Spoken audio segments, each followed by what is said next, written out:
Hello? Hello? Howdy. Hi. Hello? Hello? Hi. Hi. We are here.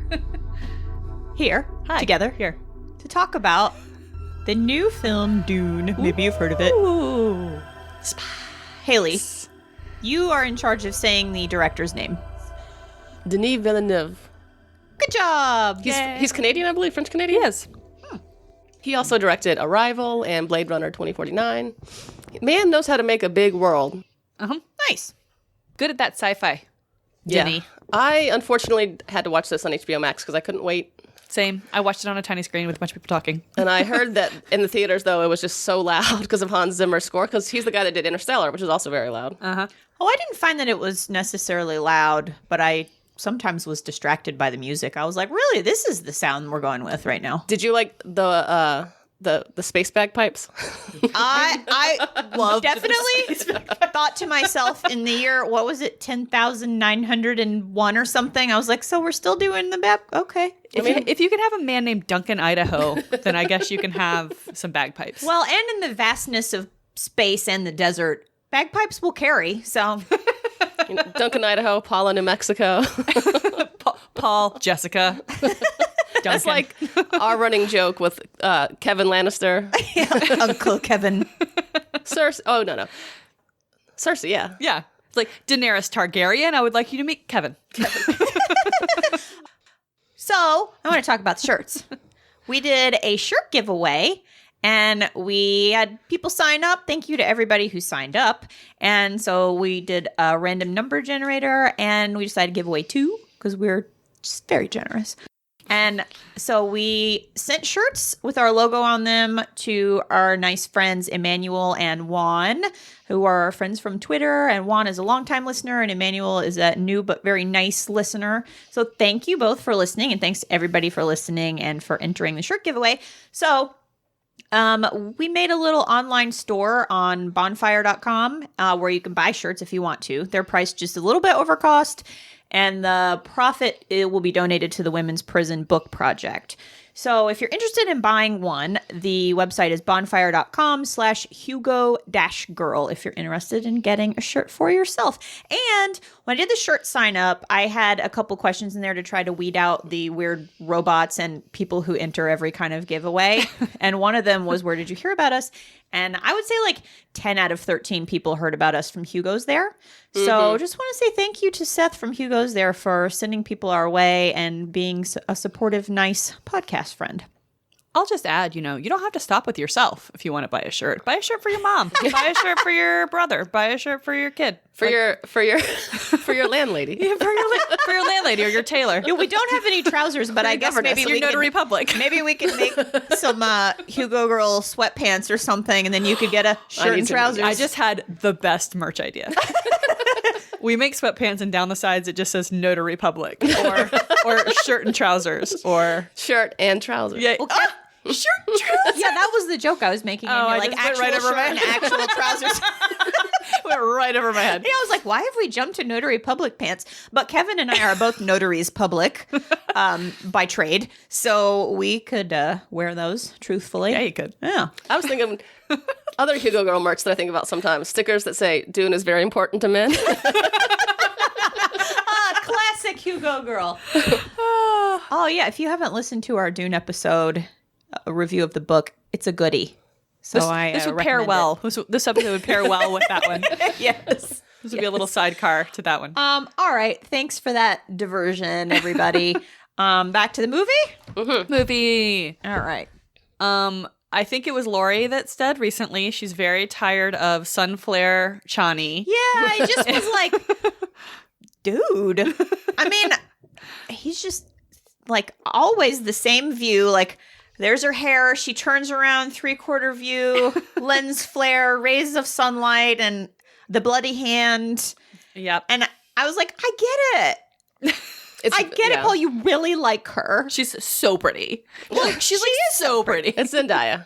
She is so pretty. She is so pretty, and I will never forget what she looks like at this point. Nope. The Dune TikTok jokes are so good. Oh, I haven't looked at I any should look Dune at TikToks. those. I need to look at them. People basically are just like acting out various scenes, and they'll put their earbuds into their nose so it looks like a still suit. It's so good. They're so good. I have black earbuds. I you have to do it. And Oh, sorry, go ahead. oh yeah. Well, so like they also just use like the sound from the movie, like the oh, which is almost like the Survivor theme song. And it just the jokes are magnificent. I'll have to check that out. I was a little upset by how often they had their still suit faces off. Yeah, Their faces are just leaking moisture into the atmosphere, and no one seems to care. I thought about all the head sweat, but I guess it wouldn't be like as visually because it's not like the stars. They're not matinee idols. So. Yeah, and they do wear full face masks often. Yes, that's true. More than they do in the other versions. From the previews, I was really worried they never wore them. Yeah. And I was going to be like, what is this nonsense? Well, they're all very Frank good Herbert looking. would never. Well, and also like even the way that they blouse the boots, like there's Blouse. gaps. So it's I like know. this I'm should be a just saying. self-contained environment where they process the poop in the butt pad or thigh pads, like we discussed last. I did like how they showed, so they were in the still tent at that one point. I did like how they showed the water going through the wall and into the Oh little yeah, thing. that was neat. But it was I when I was watching it, I was like, does anyone who hasn't read it know what's going on? And then they explained it after, so I guess it was clarified. But yeah, I would have been very like, what is happening? I watched it with someone who had never read the book before, and she, her main takeaway was that she didn't know what Thufir Hawat did, and she did not know why someone was named Duncan Idaho.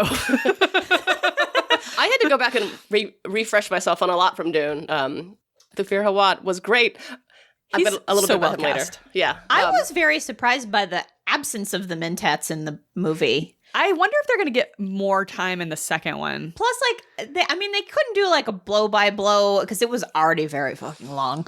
So, I understood like you had got to make cuts, and I think it was good that they cut out the whole like everyone's suspicious of Jessica. Is she the mole? Because that like takes up a lot of space, and also then it's just like, oh no, she's not. So I think that was probably a good choice, but it also cut out a lot of the Mentat. I was thinking about that too. I Action. thought it would have been good to include at least the part where Duncan Idaho suspects her, because I felt like that would have given his character a little more dimensionality. Because I feel like he got a little bit like they tried to set him up as like the warm father figure to what's his toes, Paul? Because 4 separate times he runs up and hugs him. Runs up and hugs him. If I saw Jason Momoa, I would also run up and hug I him. have seen Jason Momoa.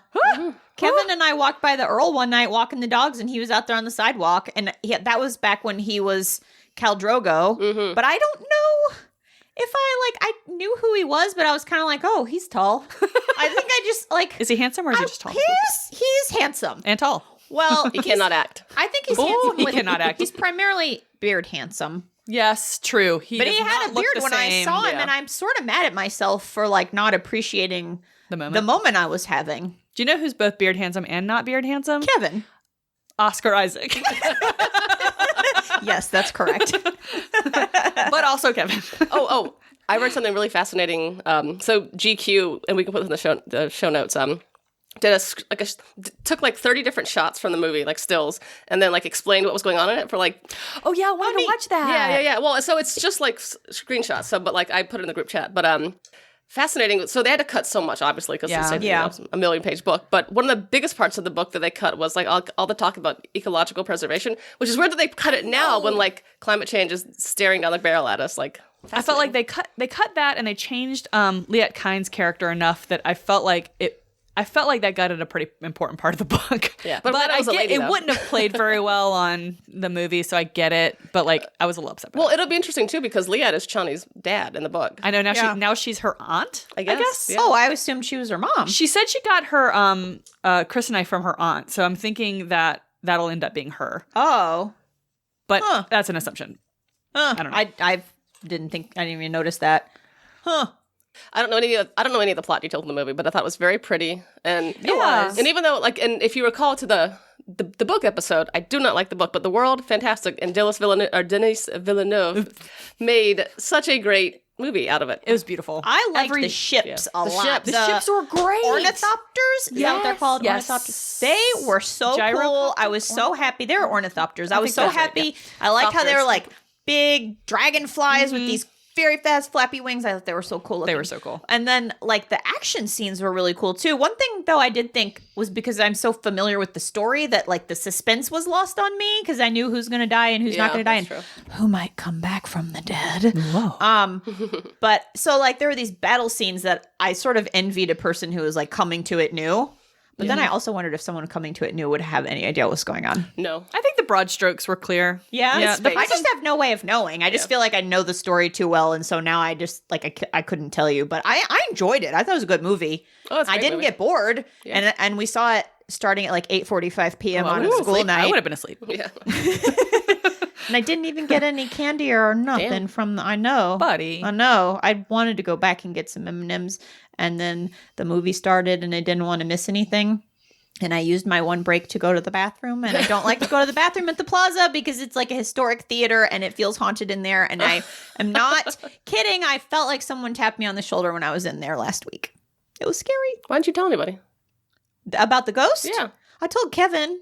I just wanted to tell you guys in person. But honestly, your reaction is underwhelming. Haley's just scolding me. I was sitting there going like, well, of course, this haunted, so of course someone tapped you on the shoulder. Well, I mean, we all know that ghosts don't exist, but I'm sorry that you were scared. I was like, no, that checks out for me. I was washing my hands, and I felt a tap on my shoulder. I thought you felt a tap while you're on the toilet. I was like, I don't understand. What? I mean, a ghost, they don't need a certain amount of space. True. They could just tap me on the shoulder, but I feel like it was just having a little fun with me, but didn't want to be too rude. That building is just so old. The bathroom is spooky. You have to know. So I agree. I've been doing a lot of thinking about haunted houses lately because I've spent about 2 months watching spooky movies. So many parts of the earth are older than a house. They're haunted too. All of the earth, I know, but, like- is older than every part of every house. Exactly. So like, why aren't there more ghosts not in houses than in houses? Because that's people live in the houses. Are there more ghosts in not I don't know. I mean, there's no ghosts anywhere, but like, but you'd think there'd be more ghosts outside than inside. Like, and also, what draws the ghost to stay within the four corners of something they can pass through anyway?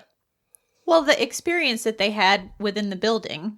I guess they're just tethered to I it. guess you don't know that a person has lived on every patch of ground, but Haley, people have definitely lived in houses. Did you learn nothing from the uninvited? When there's a traumatic experience in a building, Feelings day, not ghosts. It's not a ghost. It leaves an energetic negative impression that can look like a person and say things, but it's not a ghost. Yeah, no, I've just been thinking a lot about my lack of ghostly experiences, and I was just like, but every place is old.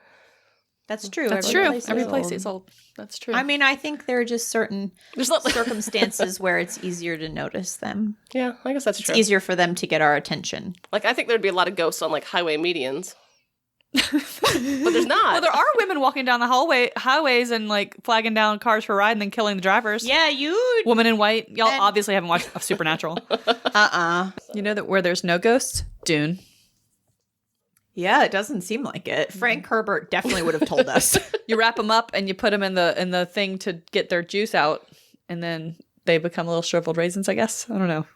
What happens to the bodies after you get the juices out of a body? Oh my god, I am so interested in that. You guys have seen Tank Girl, right? Mm-hmm. Amy? I don't think I've ever seen. I know that I've listened to the soundtrack a bunch. Yeah, I know, it's so good. Post-apocalyptic. There's a evil company that controls water, and they have these like the thermos things with stabbers and knives, and they stab it into you, and it sucks up all your moisture. Ooh. And then there's a nice like 2-liter bottle of water, and then like a a little puff of dust of desiccated person left. So I really kind of wanted to see that happen. Oh, it's like in Three Body Problem when they would. Oh, they would. Oh yeah, unfurl or whatever. Desiccate. What was the yell? Was it desiccate or what was rehydrate? Dehydrate. Yeah, maybe we'll see it. Maybe we'll see it in part 2. Maybe they'll show us a body getting. It was cool juiced. When they stab somebody in a stab suit, and like instead of blood that would come out, it would be like fresh water. That was kind of cool. Yeah. Oh, that went right past me. Mm-hmm. I didn't see that. Oh, I made a little note while I was watching it. It's so stupid. I have the top 3 hottest looks of Dune. Looks. Number 1, we have Thufir Hawat's sunbrella. Heck yeah. His parasol! It was so good. I'm so annoyed by it. It was so good. The shadows of the structure of it were like on his face. Like, it was not blocking any sun at all. It was just for fashion. Yes, so it was purely... It was still real fly. Purely an accessory. Number 2, we have Baron Harkonnen's couture extra long trash bag that he snakes out of. Oh, I love it. It was so good. It was so good. His whole character design was amazing to me. And then we might have to cut this, but I think it's funny. Paul size 0 Forever 21 still suit. Why would we have to cut that? Because he's so skinny. But we shouldn't talk about bodies, right? I don't know. Well, he's very skinny. He's very skinny. I think it's okay. Yeah. We're not saying anything bad about him. It's purely an observation. He was a tiny, tiny man. His Forever 21 still suit.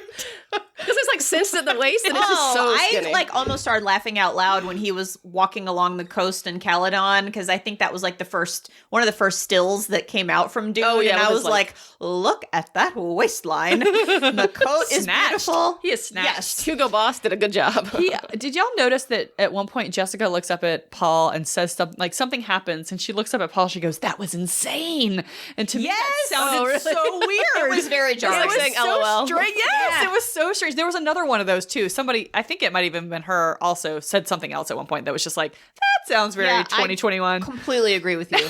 I've been saying this a lot to my cat. Use the voice when they just like talk. How did y'all like the way they did the voice? I think so. Yeah, that's cool. I was struggling to think of like what would be a way that wouldn't be a little campy, and I didn't know. So I think it was fine. What was really weird was on the Sardaukar army when they're training on their rain planet, and there's just like the throat singing. That was very creepy.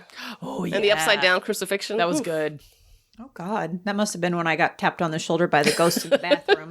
I mean, every shot in this movie looked like a painting. I freaking loved it. I mean, I could just watch it. It was just gorgeous. Yeah. I do want to know why Baron Harkonnen's gown is so long. Like, he reminded me of Voldemort when he would rise up. Yeah. And I thought, like, presumably, I mean, we've seen him stand sometimes, and I thought if he's just like standing on the floor, even if he's supported by his suspensors, his dress is like it's like double his height. Was that his bathing gown?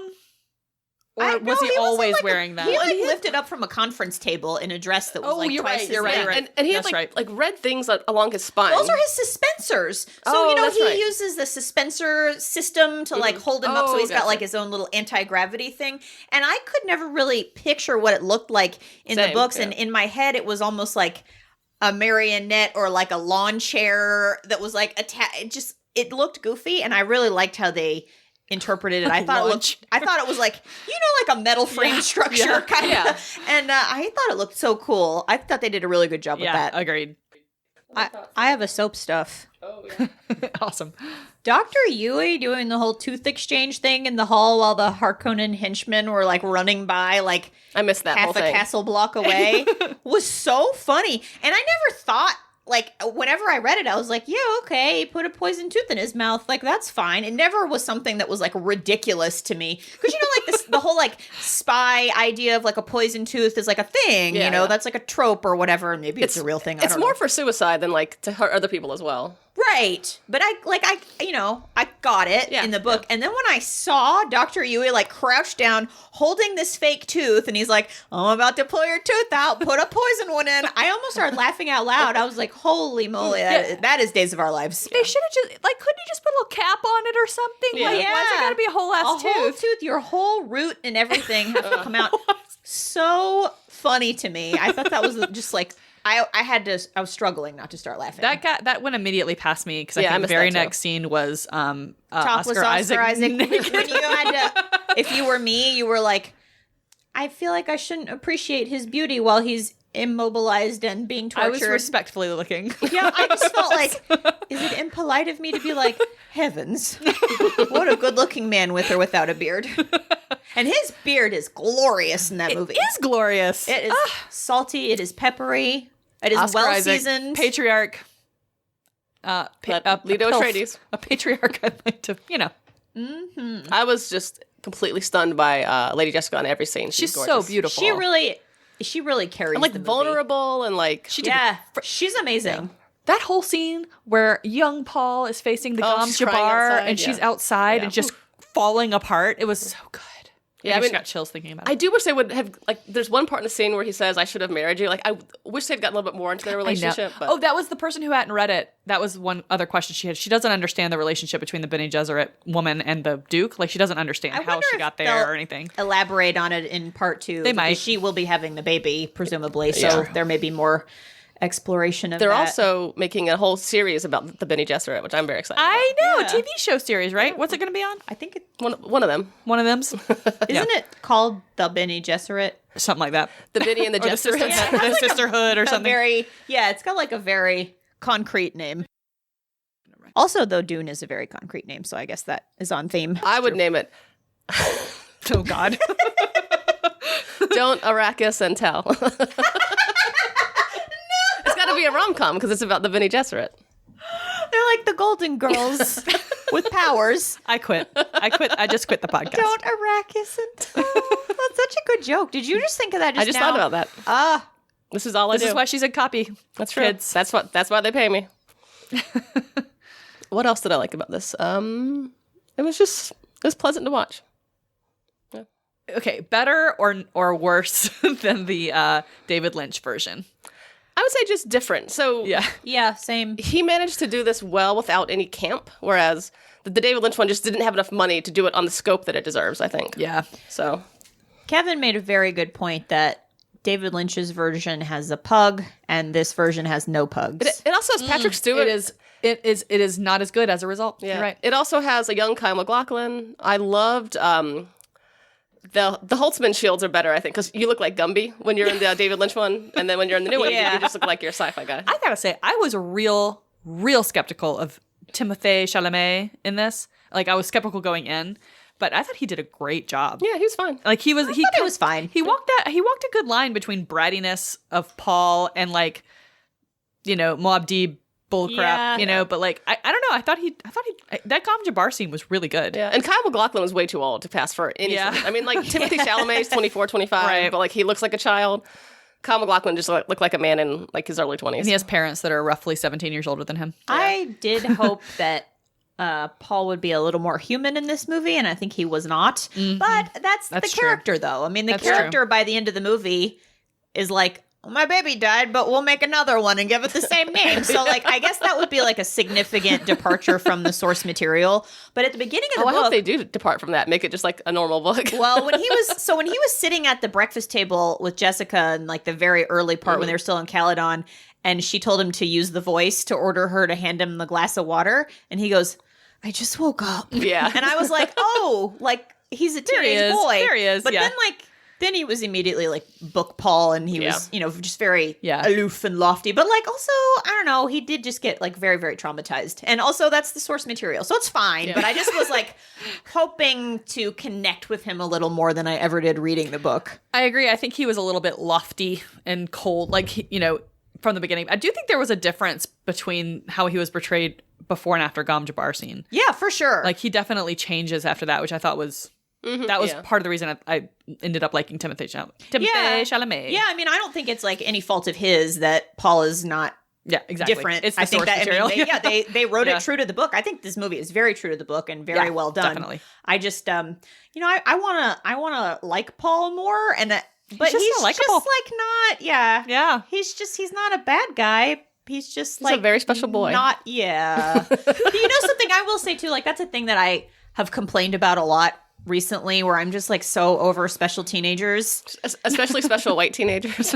Well, yeah. Oh, I would say too, like I think there's plenty of good stuff to read and listen to out there about representation in this movie, and I don't want to like gloss it, so I won't get into it, but there are definitely plenty of smart things to investigate in that conversation. And also the one thing I want to say is Javier Bardem is wearing a whole lot of bronzer in this movie. Oh, is he?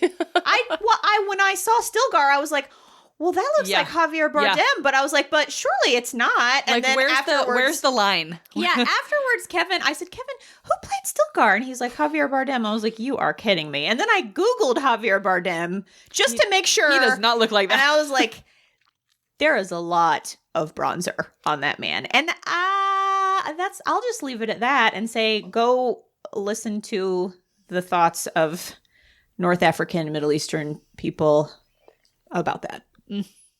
I did try to just pretend that he was his character from No Country for Old Men.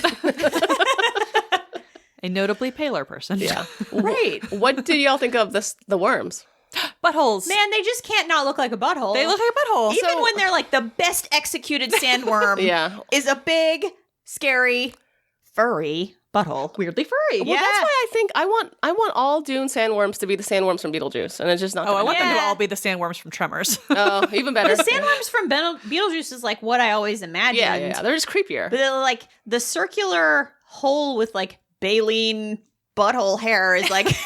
Well, and like I also, it made me want to read baleen butthole. It made me want to read some like the copious discourse on sandworms that Frank Herbert wrote, I'm sure. But like when it comes up and like it just all of a sudden the ground gives way and like they ate the big mining machine. Like, it looked cool. Is it? But is it going to eat that? Like it? Yeah. Does it get like good stuff from it? Like does it? Who can say? I feel like he's just like eating a bunch of metal. Like he can't be good for it. I don't know. I mean, goats eat tin cans and stuff. It's kind of that scaled way up. Yeah. But the rest of the time, he's eating sand. Does he get like energy from that though? That's why I need to know more about their exobiology. Need more. I'm sure there's lore. Listen, I'm sure that it is out there. I'm sure that it is out there. I did enjoy seeing it. Like, it's hard for me to imagine the scale and the scope of how big they are. So I do like seeing that on the screen, and it's just like, oh, God. I thought they did that really well. Yeah. I mean, this is the movie that this book deserves. Like, it just made it so interesting. And it's very clear that Denis was really in love with his source material. Like, he clearly loved it and wanted to do justice by it. And I thought that was great. He likes... Oh, I loved the traveling space thing that they, like, came out like the big pencil eraser. With, like, the hole in it. Like, that's where, like, the little ships Oh, when all the tiny little ships come out? Yeah. That's what I was watching. Someone was like, what are those? I'm like, those are ships. I imagine that. So cool. So, my mom watched it. When they travel, there's that big, there's like round, white thing that the tiny little ships come out. It looks like a big old Rama, kind of. But, and then, maybe that's when I was in the bathroom getting poked by the ghost. It's several times, but it's just he was like, oh, you gotta go see the Rama. Yeah. But, or I just forgot because it was really it's not like it wasn't a huge scene. It's not a huge plot point, but like I like spaceships. So it looked was cool. Yeah. Did y'all see Josh Brolin run? He runs funny. Go back and watch it again. Is that Gurney Halleck? Yeah. Yeah. I didn't notice. He runs funny. I also run funny, so I might not notice. But he's supposed to be leading these men into battle, and he's like, I don't know. My mom texted me after she watched it, and she had a lot of questions. And several times she asked me, "But what is spice?" Cinnamon. So I said it's like cinnamon and LSD. Hallucinogenic cinnamon. I'd like to think if cinnamon had a baby with cumin. Yeah, but with like some like psychoactive active stuff. Yeah, so almost all of the campiness was gone. Like people weren't just whispering "Spice is life" like constantly. The spice melange, like it was just a very serious. Oh yeah, did they ever say the word melange? I don't Not think that so. I remember. Huh. Interesting. Yeah, it was just so well done. Yeah. All right. That's about all I got. Me too. Go see the movie. Read the book. Yeah. Read, fun. rate, review, and subscribe. Just see the movie and read the Wikipedia. Or do whatever you want. Or live your life. Just go live your life. Do whatever you want. Okay. Bye. Bye. Bye.